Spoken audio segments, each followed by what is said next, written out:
In a remote, battered region, we're heading to an isolated village. When the road runs out, we have to walk, and then we clamber.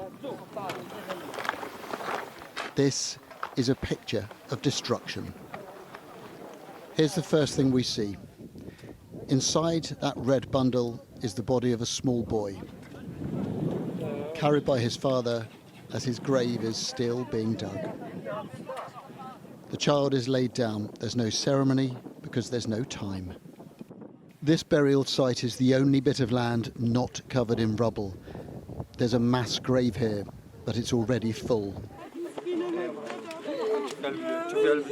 The village has been totally demolished. The earthquake was followed by a massive rockfall that flattened homes made of flimsy material. And the devastation takes your breath away.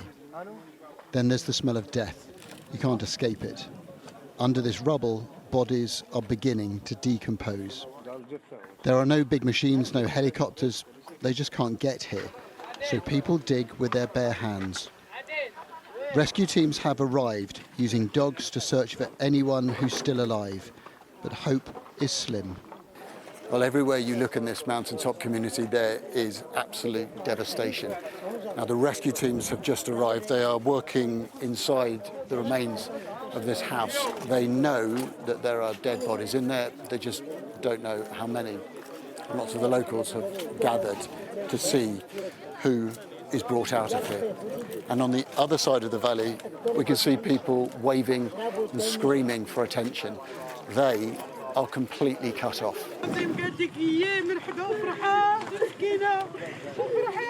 There is so much grief. This man has just learnt that his wife's body has been found. He holds their daughter, distraught.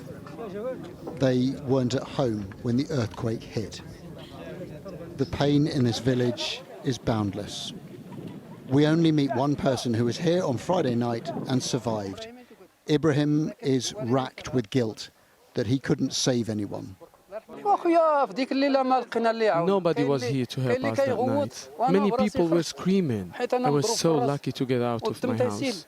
Blood poured from my head. I tried to help my neighbors who were screaming.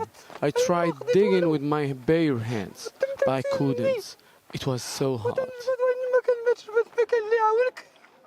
At the far end of the village, a rock slide obliterated everything in its path.